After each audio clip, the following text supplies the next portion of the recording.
SMU Economics Professor Mike Davis, thank you so much for joining us. We really appreciate it. As you know, the Commerce Department announced today that the GDP shrank for the second consecutive quarter. And so now there's a lot of debate as to whether we are in a recession or not. How would you sort this out? My first response is you can call it whatever you like. Call it a banana. I don't care. What we found out today is that the economy continues to slump. That there were a whole bunch of numbers that sort of supported the analysis we saw today. A couple were good, most were bad. So I just think we have to resign ourselves to the fact that we're in for some tough economic times. What's driving this slowdown? I think it's a whole bunch of things, which is as the economy always works. All the problems that we're all familiar with, the supply chain shortages, and especially the inflation, especially in food and energy, which are affecting all of us very personally. But you also see the beginning signs that what the Federal Reserve has been doing with interest rates is actually starting to have an impact on the economy. Mortgage rates are way up. And that's just other interest rates are going up, and that's going to slow things down. What do you think this means for the average Texan? Because, we've seen a booming economy here, not only in North Texas, but statewide. So do you think that there would be a difference, what we're seeing nationally from what we're seeing here in the Lone Star State? Yeah, probably, but not all that dramatically. Texas has been doing very well relative to the rest of the economy, and we can see that by the fact that a lot of people want to move here. But the fact is that, when the hurricane hits, everybody's going to get wet. And Texas will be impacted by this. We may be protected a little bit because we do have a vibrant oil and gas sector, and those prices have been going up. Housing is easier here than it is in most of the rest of the country. But still, we're going to be vulnerable here in Texas. And I was wondering, when I spoke with the Texas comptroller, Glenn Hager, about this prospect, this potential for a second quarter of a slowdown, a recession, like you said, whatever you want to call it. He said that there is no indication of a recession here in Texas, based on the sales tax revenues that he has seen, which he says have been, over $3 billion for the past 15 months for each month. And when it comes to the fact that so many companies and people are moving here. Yeah, remember the controller, God bless him, but he's looking in a rearview mirror just like everybody. But he's only seeing a small part of the picture. He's seeing a lot of the tax collections and so forth. This is sales that have happened.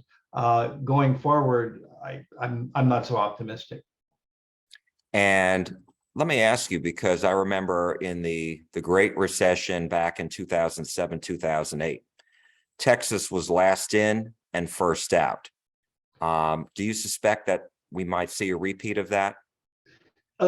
We can hope that we'll see a repeat of that, but there's nothing certain, especially in these current conditions. As I'm trying to make comparisons, analogies between previous business downturns, what we're seeing now is nothing like what we saw in 2007, 2008. It wasn't like 2000, 2001. It's most similar to what we saw a long, long time ago in 1980 and 81. But again, it's crazy what's happening now, and it's hard to people should be prepared for anything. And so let me ask you, when people hear the R word, how much of that is psychological, where even if people, their own economic situation, they've got good jobs, they're not going anywhere, how much of that is, I hear that R word and I need to slow my spending, that kind of thing? Yeah, it's an interesting question. I think that the word recession is kind of like when we get the weather guy comes on and says the temperature is over 100 degrees. I mean, you knew it was hot before you heard that announcement, but when they tell you, hey, it's 100 degrees, you think, man, it is really hot. And that's kind of where we are with this recession news today. And so what ideas do you have that you think would help the US and perhaps Texas get through a recession? Well, if you're going to make me king for the day, the first thing I'm going to do is tell everyone to look after your own personal finances very carefully. Make sure that your job is as secure as you can make it. Try and save up some money. That's more important than anything. Policy wise, there's not a lot we can do in the short run, but there's a great deal we can do in the long run. If you think about all the, frankly, crazy things that impact the productivity of our economy, and we could go on for hours about this, restrictions on what goods we can and can't import, you know, regulations which make it very hard to drill for oil or to build an oil refinery or to transport oil. It's interesting. There is so much potential in this economy. We're doing okay right now, but if we just kind of took the handcuffs off, we could be doing great. And are you speaking specifically about the Biden administration's energy policies? I have a lot to criticize with the Biden administration's energy policies, but my thoughts are much more bipartisan than that. We've seen both parties do things for short-term political gain that really hamper the ability of our economy to grow and produce more. And again, if you're going to make me king for a day, I'm not going to attack just the Democrats or the Republicans. I'm just going to a pox on all their houses. Please quit playing politics with our economy. Did you have any specifics in mind where you think, this action, is not helping, this would help? Okay, here's two things that are neither of which are tremendously important on their own, but it gives you an example of what shows up. We still have all kinds of controls and tariffs, and historically have had on sugar.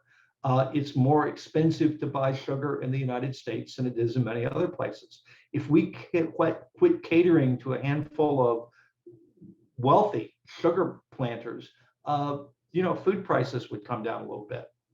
We have something that nobody even pays attention to called the Jones Act.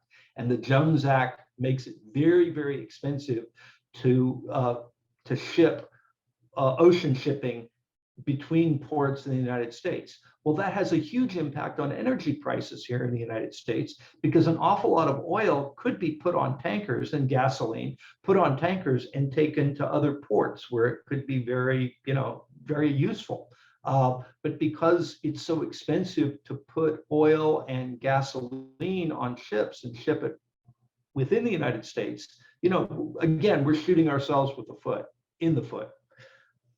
So you think those are two laws or rules that are hurting the economy, and if lifted, we would see a benefit in lower prices? Oh, absolutely. Now, again, this is long-term stuff.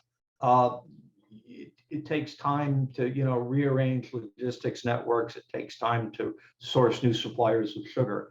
But those are just two examples. Again, if you want to make me king for a day, you better make me king for a week, because I got a lot of ideas. Well, we will have to leave it there. I really appreciate your insight into the economy, Professor. Thank you so much. Okay, thanks for having me.